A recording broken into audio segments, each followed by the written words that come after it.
Bonjour à tous, durant cette vidéo vous allez rencontrer les premières options vignes vin pour découvrir l'exploitation du lycée Le Renaudin.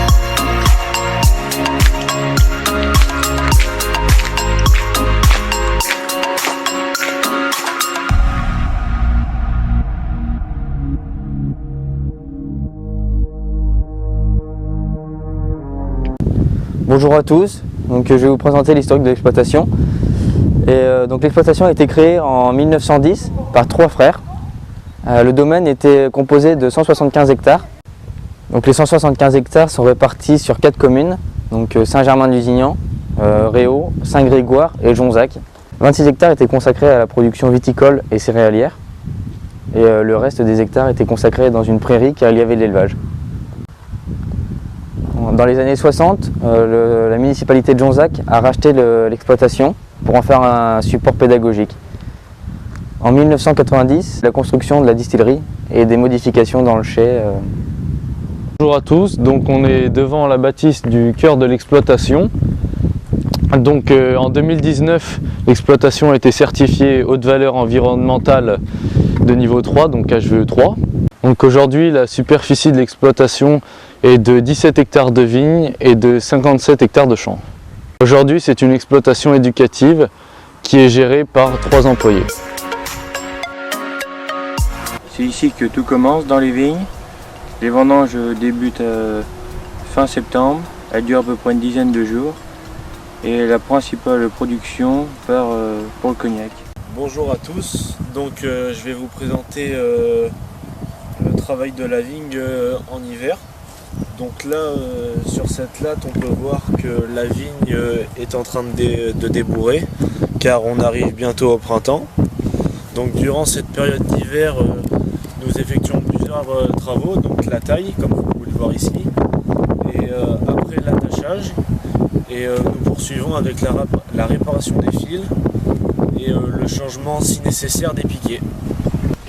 Là, on se trouve devant la benne à vendange, une benne stick en inox de 50 hectolitres. La remorque est tractée par un tracteur pour tout simplement amener la vendange jusqu'au pressoir. La machine va vider la vendange dans la remorque et ensuite on va aller vider la remorque jusqu'au pressoir. Là voici le tracteur viticole qui va nous servir pour tous les travaux de la vigne. On dispose là d'un Massey de 90 chevaux et ensuite on a un tracteur en location sur 6 mois qui fait environ 100 chevaux. Et là un autre tracteur de 90 chevaux qui sert principalement pour la conduite des élèves, tracteur pédagogique et aussi pour tout ce qui est traitement au niveau des champs et scier épandage d'engrais. Là, la vendange directement arrivée avec le tracteur et la remorque. Le tracteur va reculer là avec la remorque pour béner la vendange dans ce qu'on appelle le conquet. Normalement, en période pendant les vendanges, la vis est au fond. Elle amène tout ce qui est grappe de raisin.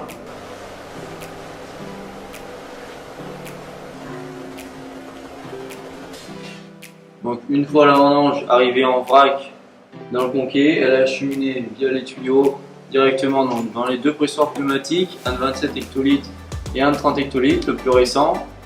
Une fois la vendange dedans, elle va tout simplement être pressée pour y retirer le jus. Dedans, il va rester tout ce qui est peau, ce qu'on appelle la râpe chez nous. Et après, la râpe va être directement transportée par une remorque. On va l'amener à un tas de râpe pour qu'ensuite elle soit distribuée ailleurs. Et les jus vont directement être amenés au citerne. À la sortie du pressoir, le jus va dans le sécule. Les sécules sont destinés aux 20 pays charentais. C'est là où on fait les 2 fermentations. Ici on voit qu'elles sont thermorégulées. Elles contrôlent la température du liquide.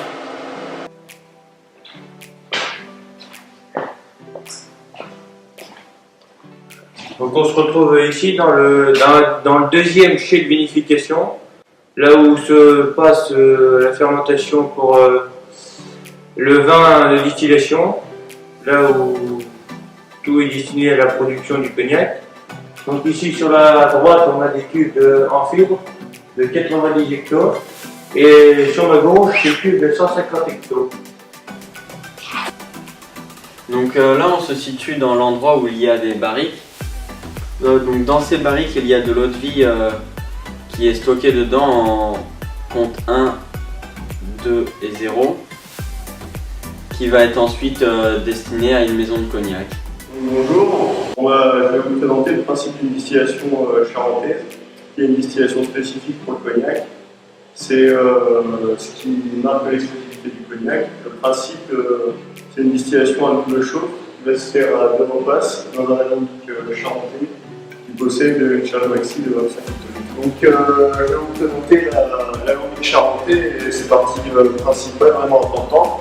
Donc déjà en dessous, à l'intérieur, là, on peut voir le foyer qui va servir à faire chauffer la marmite qui se trouve juste au-dessus. C'est elle qu'on va remplir de vin. Après, juste au-dessus, on a l'oignon qui va servir à condenser les vapeurs. Donc les vapeurs passent dans le col de scie. Si l'on souhaite, ici, on a le réchauffe-vin qui va servir à faire réchauffer le vin. Donc si l'on souhaite, on peut faire passer les vapeurs de vin qui vont permettre de réchauffer le vin pour la prochaine chauffe. Ou sinon, on a la vanne de détour qui va permettre de contourner le réchauffe-vin et d'éviter de faire réchauffer son vin. Ici, on a la pipe de refroidissement. Donc ça va être là où les vapeurs vont être condensées grâce à de l'eau qui est présente dedans, qui va permettre de refroidir les vapeurs et ressortir ici sous forme de distillat au porte-alcomètre. Bonjour à tous, donc mon collègue vous a présenté la première chauffe de la distillation cognac. Donc maintenant je vais vous présenter la deuxième chauffe parce que la distillation cognac est en 2 chauffes. Donc dans notre marmite nous allons mettre les bruits que nous avons obtenus lors de la première chauffe de vin. Les vapeurs d'alcool vont passer dans le col de scie, dans le réchauffe-vin et dans la pipe de refroidissement pour ressortir sous forme liquide, donc pour obtenir notre eau de vie qui servira plus tard à faire du cognac dans des élevages en fût. Donc nous nous trouvons dans la salle des ventes du lycée Le Renaudin où sont exposés plusieurs produits, les rouges, les rosés, les blancs et les cognacs. Donc on va commencer par un merlot. C'est un vin rouge issu de l'agriculture biologique qui s'accompagne avec des viandes. Après nous avons un rosé aussi issu de l'agriculture biologique qui se prend à l'apéro avec des tapas. Après nous avons un chardonnay en vin blanc. C'est un vin léger, fruité et il se consomme avec des fruits de mer. Et nous avons un sauvignon qui est un vin blanc aussi, qui se consomme avec des fruits de mer, du fromage.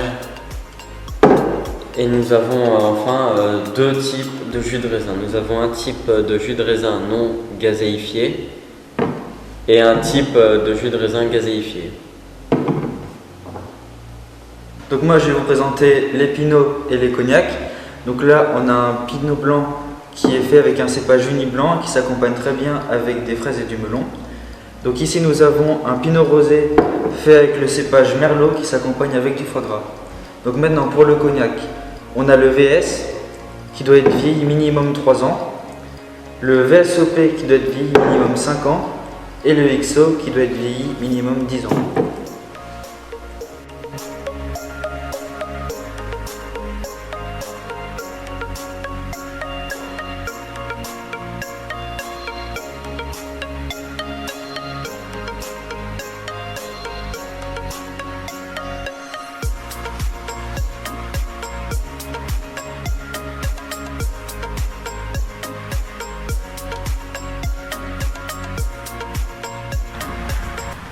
Aujourd'hui, l'évolution du cognac est positive et cela depuis 10 ans avec 98% d'exportation. Bonjour à tous, maintenant les élèves que vous avez vus dans le film vont se présenter un à un devant vous. Donc moi c'était Boris Merlet, je suis un bac pro vigne et vin au lycée Le Renaudin car je voudrais reprendre l'exploitation familiale. Donc moi je m'appelle Tom Cattard, je suis en première VV au lycée Le Renaudin. J'ai choisi cette filière parce que je souhaite plus tard reprendre l'exploitation familiale et je suis passionné depuis tout petit par ce métier. Bonjour à tous, moi c'était Rémi Damoiseau, donc je suis au lycée du Renaudin en première VV afin de reprendre l'exploitation familiale.